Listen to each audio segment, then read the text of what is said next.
All right, in this section, we're going to talk about the types of pumps we use. We have positive displacement pumps, and we have centrifugal pumps. So that definition of a positive displacement pump that discharges the same volume per cycle or stroke. It's very even, same amount of volume. And examples there, we got gear pumps, we have piston pumps like our primer, Mark III primer or Foam Pro, and diaphragm pumps. Those hand primers you'll find on some engines and fuel pumps are a good example there. So here is an example of rotary gear pump. As that turns, you'll notice the direction of turn. It pushes the water to the outside and then out the discharge on the right. That's the idea. Where do we find these? We don't have a lot of these. A BE Echo, I believe, is one. A couple of small portable pumps that are pretty rare anymore. But they are out there. Occasionally, a primer pump will be designed sort of this way, but usually it's a. There's another picture of how those gear drive type positive displacement pumps will work. In this case, the example is a gear drive or a gear style pump for a primer. And you'll see that's why there's that fluid reservoir for the lubricant. Our old primers would need that and would use it, or would use this kind of a. Our old primers were this kind of a pump. My water comes in. Water comes in here, goes out here, and then is pushed out into the discharge. And same on this side, pushed out to the discharge. Okay, a couple other kinds of positive displacement pumps. So on the left here, you got a piston type pump. There are several kinds. The Mark III primer is a perfect example of this. And your water comes in. I'm looking at the picture in the middle here. Water comes in here. There's a little valve, right? And as I'm pulling up in the stroke, it vents the air out and pulls the water into it. And then as it pushes down here in the bottom picture, it discharges it out. Pretty simple. Let's see, intake pump. Oh, sorry, intake pump. On the right here is a vane type positive displacement pump. You'll see that these fins here, these vanes, they actually move in a channel, and this is how the majority of our primer pumps work these days. So as it spins, this vane is sliding out to the edge and catching water and pushing it around, as the arrows show there. And it gets wider as it goes. We'll take apart a primer at the Academy, and that'll probably help to describe kind of how this works. As I look at this diagram, it's mostly captures it. Could be a little better.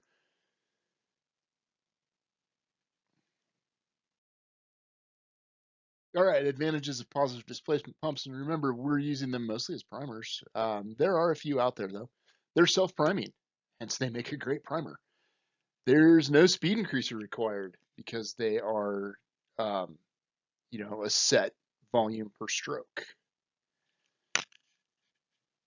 They're smaller, they're lighter, all true. They also don't produce quite as much production as we typically demand. It takes less horsepower to operate. They do produce or can produce high pressures, but don't tend to be high volume pumps. And high volume, I'm actually thinking R types of volume. They don't do a ton of volume. They can, in the right size and the right. Disadvantages. So disadvantages, slow responses and PSI increase. So as I crank that up, it takes a while for it to build more pressure in the system. It's not as quick as your typical centrifugal pump. Got to pump clean water because those tolerances are so tight, you can't get rocks and gravel and dirt and stuff in there.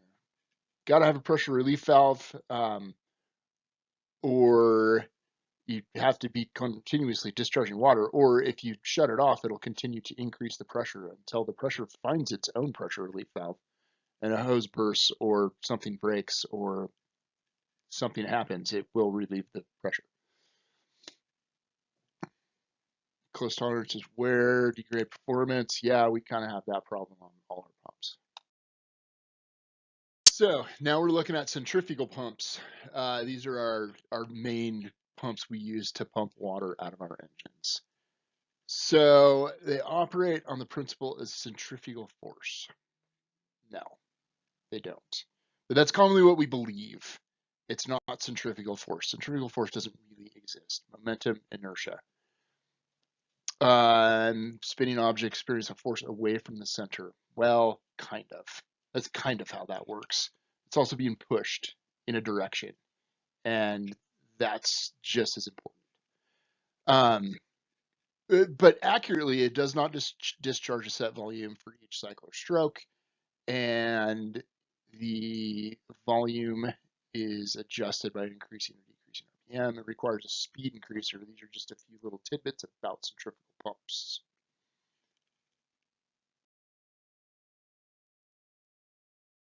Centrifugal force game. The ball travels in a straight line when it's released, broken, or whatever that's supposed to depict, right? So this is supposed to be centrifugal force. Centrifugal force isn't real. Centrifugal force is a perceived force. This is a great descriptor. This diagram is accurate in what actually happens. It's a great descriptor of inertia, not centrifugal force. Centrifugal force would mean that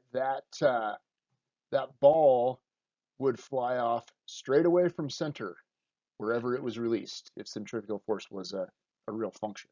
That's not how it works. Why do we call it a centrifugal pump?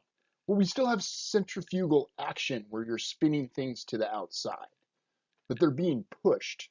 They're being pushed in a direction. And the reason that it goes in a straight line when it leaves the edge or when it's released is because of that's the momentum direction that it has.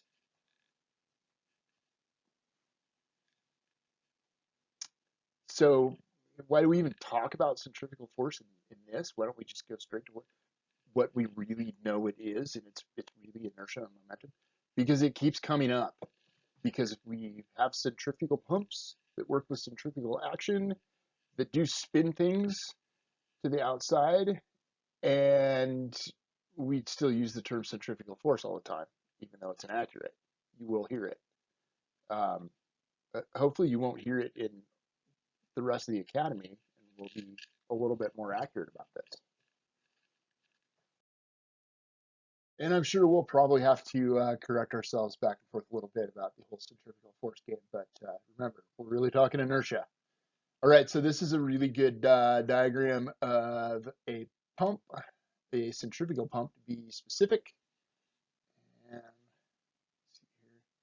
so components, you got your volute case, right? That's that outer piece. I think it's also labeled as pump case on this same diagram. That's cool.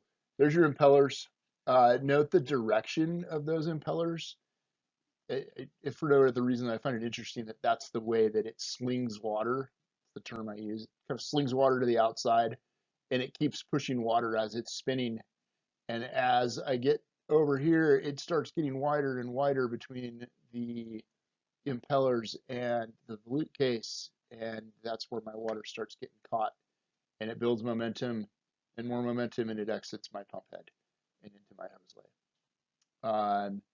You can see it in this cutaway on the left here, where that's where your water comes in and it goes out to the cavity in the pump case. That's showing you your eye of the pump, also depicted here as suction. And note the rotation, okay? That rotation is spinning. Your impellers aren't pushing the water, they're slinging it off. which is a little bit different than pushing. And I think that's significant in the sense that it really kind of pushes us more towards that idea of momentum instead of centrifugal force.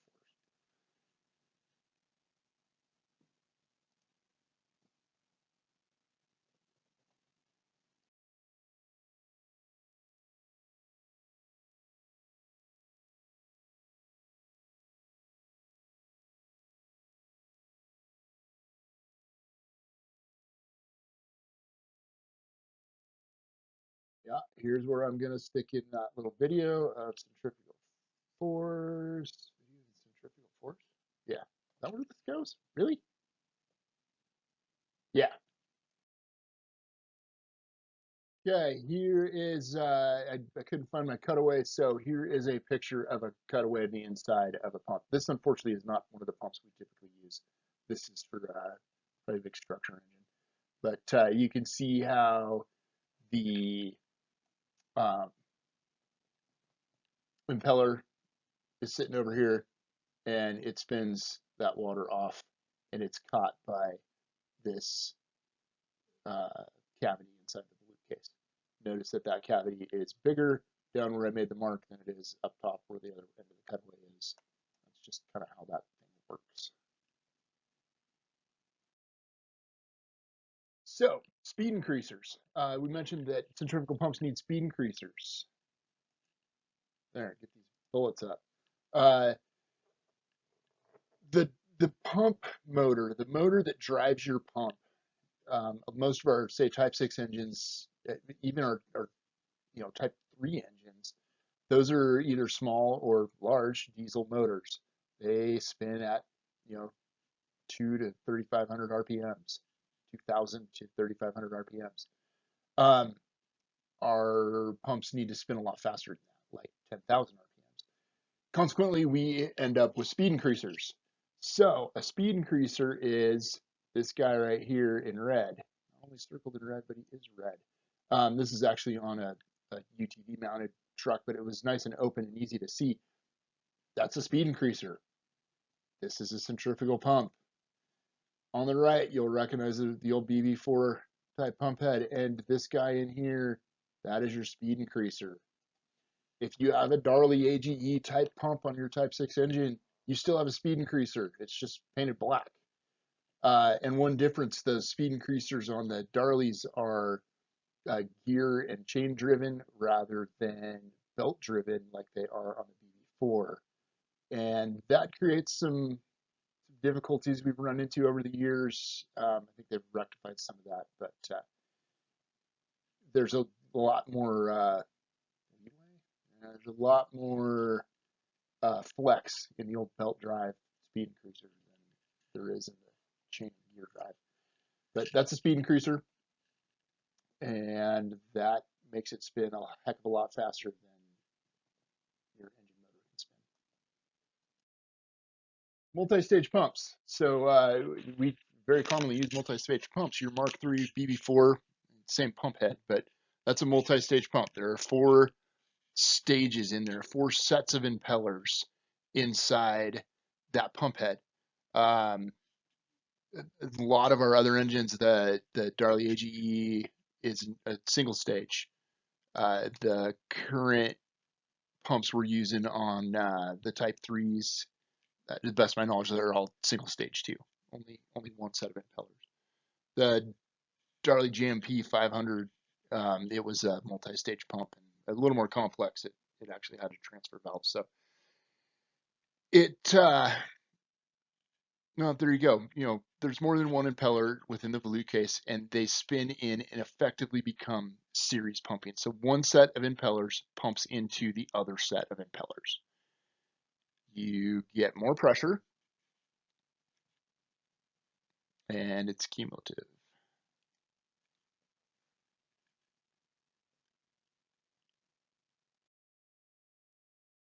Here we'll put in that little excerpt video of me kind of talking about it.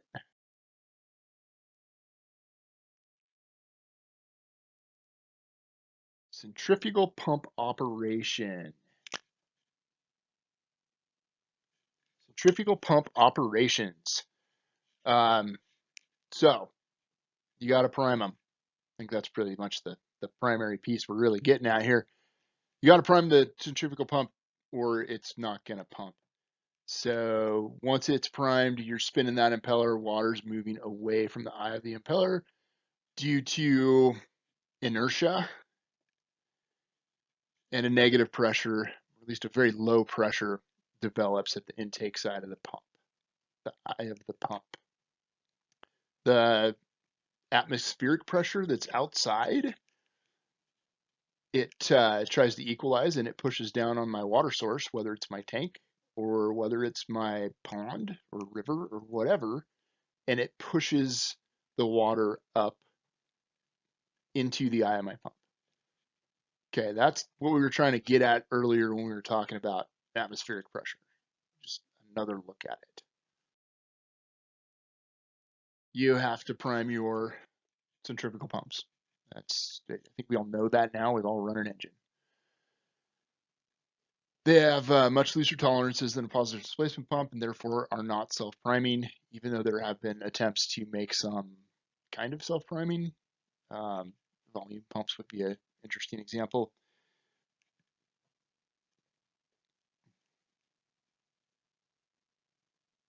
And you can pump somewhat dirty water, which is good because that's what I end up. Advantages to the centrifugal pump. They will pump slightly dirty water without any damage. Wear and tear is a real thing, and dirty water will cause some wear and tear. And the dirtier your water, and the bigger the chunks that you try and pump through that thing, the more wear and tear you're going to get. And that's also part of doing business. So you want to take care of your pump, and you can pump some dirty water, but try to get the big chunks out. Don't have to have a pressure relief valve or an automatic pressure relief, and you can shut it off and deadhead it for a while without causing any major damage. You do need to be careful of it overheating and getting hot inside that pump head. We'll cover that later. But because of that loose tolerances, so to speak, your water can kind of slip by as it spins, and it can not move anything. It can just spin inside that water. Rapid changes to pressure by adjusting the throttle, the RPM to the motor. You can adjust the volume output by making it spin faster or slower. Nozzle can be shut off with the water running. Nozzle can be shut off with the pump running. That kind of goes back to what we were talking about with the pressure relief piece. And you can start them with head pressure, but I've also had trouble starting them with it. If there's enough head pressure, you may have some difficulty. The idea is that it can slip by that water, so you should be okay. But if you get enough pressure in there, occasionally it'll give you some troubles. Disadvantages, you gotta prime them. I think we've rectified that disadvantage with electric primers and some of the manual primers that work really well. They require a speed increaser. Well, they also perform at what I need them to perform at. Requires more horsepower, hence I have to have that big, 20 horse motor mounted in the back of my fire engine. And they're generally heavier. And that's your general rundown on the differences and similarities of positive displacement and centrifugal pumps. We'll keep scratching on this topic a little here and there as we go through and continue to talk about how we pump things and how we prime things and how we operate all of this stuff. Every bit of this ends up tying back to other portions.